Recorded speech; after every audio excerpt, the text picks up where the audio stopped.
여러분 반갑습니다. 노동자 방송 김주영입니다. 무더운 날씨 속에 학기휴가는 잘 다녀오셨나요? 이 8년 만에 학기휴가 전 타결이 조합원 여러분들의 마음을 가볍게 해드렸는지 모르겠네요. 연일 계속되는 폭염으로 열사병이나 열경련, 실신과 같은 온열 질환자가 늘어나고 있다고 합니다. 또한 이로 인해 사망하는 일까지 발생한다고 하니까요. 남은 여름 건강관리 잘 하시길 바랍니다. 이번 주 노동자 방송 시작하겠습니다.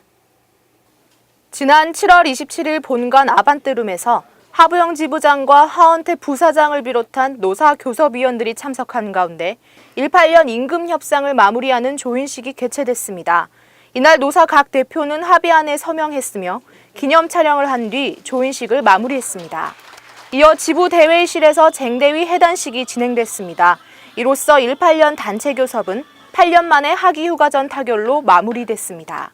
하부영 지부장은 대내외적인 여건을 감안한 교섭위원들의 결정에 가결로 힘을 보태준 조합원들에게 감사한다며 후속 조치에 만전을 기하겠다고 말했습니다. 지난 7일 울산공장에서 민주노총 19기 통일선봉대 선전전이 있었습니다. 이날 선전전은 이직 출근 시간에 맞춰 울산공장 정문, 사공장 정문, 명촌 정문에서 진행됐습니다. 통일선봉대는 출근길 홍보 활동을 통해 11일 서울에서 열리는 남북노동자 통일축구대회를 알렸으며 판문점 선언 이행, 평화협정 체결, 남북노동자 통일축구대회 성사를 기치로 오는 12일까지 활동할 계획입니다. 지난 7일 동구 대항암 공원 회의실에서 민주노총 울산본부의 노정협의 준비 워크숍이 열렸습니다. 이날 워크숍에는 박두영 부지부장과 강정구 사회연대실장, 윤한섭 민주노총 울산본부장 등 운영위 단위 가맹조직 담당자들이 참석했습니다. 지방정부 노동조합 개입 전략과 현황, 울산시 노동정책 기본계획 마련의 필요성에 대한 김종진 한국노동사회연구소 부소장의 강의가 있었으며 노정협의 원칙과 목표, 18년 하반기 의제와 관련한 참가자 종합토론이 이어졌습니다. 지난 9일 문수 월드컵 경기장에서 지부 강정구 사회연대 실장을 비롯한 노사 관계자들과 울산사회복지협의회 회장 및 관계자들이 참석한 가운데 행복 달콤 버스 쉐어링 전달식이 있었습니다. 노사는 이번 전달식을 통해 올해 연말까지 울산 지역 사회복지시설 및 기관의 대외 행사 이동수단으로 활용할 단체버스 69대를 지원하기로 했습니다. 노사는 울산사회복지협의회에 사회공헌기금 5천만 원을 기탁했으며 소외계층의 이동편의 증진 지원으로 복지시설 및 기관의 대외 행사 프로그램 확대와 질적 개선에 기여할 수 있기를 바란다고 후원 취지를 밝혔습니다. 8월 9일과 10일 양일간 현대자동차 문화회관에서 조합원 가족 자녀 초등학생 40명을 대상으로 현대차 지부 어린이 여름방학 코딩 특강이 열렸습니다. 이번 코딩 특강은 스마트 로봇 오조봇 코딩과 3D 펜, 프린터를 활용한 도형 만들기, VR 체험 등 다양한 프로그램으로 구성됐으며 조합원 자녀들이 적극적으로 참여해 코딩 언어를 이해하고 직접 3D 기기를 사용해 생각한 것을 현실화시켜 만들어내는 등의 교육과 체험이 진행됐습니다. 한편 현대자동차 지부 주최 및 주관으로 진행되는 어린이 코딩 특강은 4차 산업혁명 시대를 살아갈 아이들의 창의력과 사고력을 향상시키고 창의 융합 인재 융성을 위해 기획된 것으로 오는 22일에는 경주 캥싱턴 리조트에서 2박 3일 일정으로 어린이 코딩 캠프가 개최될 예정입니다. 조합원 동지 여러분, 학기휴가 잘 보내셨습니까? 111년 만에 폭염이 기승을 부리는 여름입니다. 무더웠지만 8년 만에 학기휴가 전 타결을 하고 홀가분한 기분으로 가족과 함께 즐겁고 행복한 시간이 되었기를 바랍니다.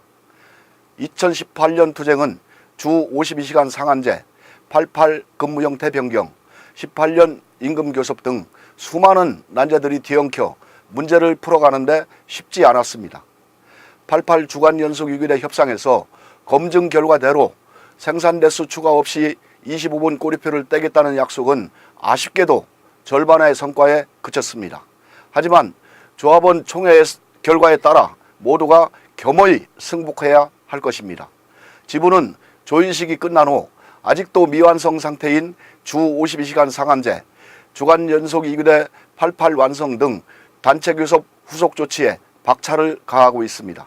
또한 대공장 노동자들의 사회적 고립 극복과 사회적 연대를 더 높은 단계로 발전시켜 나가기 위해 노력하고 있습니다. 노동조합은 미래 친환경차, 전기차와 4차 산업혁명의 시대가 5 내지 10년 사이 급진전될 수 있기에 미래의 불확정성에 대비하여 중장기 대응 전략을 세워야 합니다. 먼저 지부 내부적으로 상설 고용안정위원회를 설치하여 신차, 신기술, 자동화, 외주화, 해외공장, 분할 합병 등 고용에 영향을 미치는 문제에 선제적 개입 전략으로 일자리 지키기에 적극적으로 나서겠습니다. 더불어 단체협약과 노사합의가 현장에서 파기되는 걸 방지하기 위해 신차 개발 단계별 대응을 위한 맨아웃 협상 매뉴얼을 만들어 고용 안정에 대한 책임과 역할을 분명히 하는 룰과 시스템을 정착시켜 나가야 합니다. 조합원 동지들의 고용 안정을 위해 비정규직과 촉탁직 사용 사유를 제한하는 인원협상 규칙을 만들어 비정규직 오남용을 근절하고 정규직 일자리 사수에 나서야 합니다. 이제부터 조합원 고용 안정이 최고의 목표이고 최우선 과제입니다. 하반기부터 상설 고용안정위원회를 통해 다가올 미래를 준비하겠습니다. 또한 현장 조직과 집행부 간 고질적인 불신과 반목을 완화시키기 위한 선거제도 개혁 등 현장 조직들과 조합원들의 의견 수렴과 정책 협의를 통해 규정, 규칙 개정에 박차를 가하겠습니다.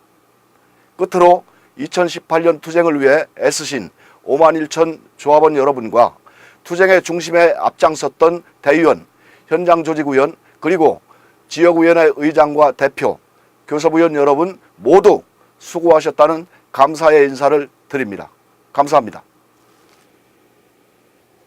지난 8월 1일 고용노동행정개혁위가 9개월의 활동을 종료하며 그간의 조사 결과와 권고안을 담은 최종 보고서를 발표했습니다. 이 최종 보고서에 담긴 핵심 권고사항엔 노동부가 현대 기아차의 불법 파견 문제를 해결하기 위해 직접 고용 시정 명령을 하는 등의 적극적인 조치를 조속히 취하라는 내용이 포함되어 있는데요. 이 밖에도 불법 파견 사건 처리 지연과 검찰의 부당한 수사 지휘, 불법 파견에 대한 대법원 확정 판결 이후 아무런 조처를 하지 않고 있는 점도 지적했다고 합니다.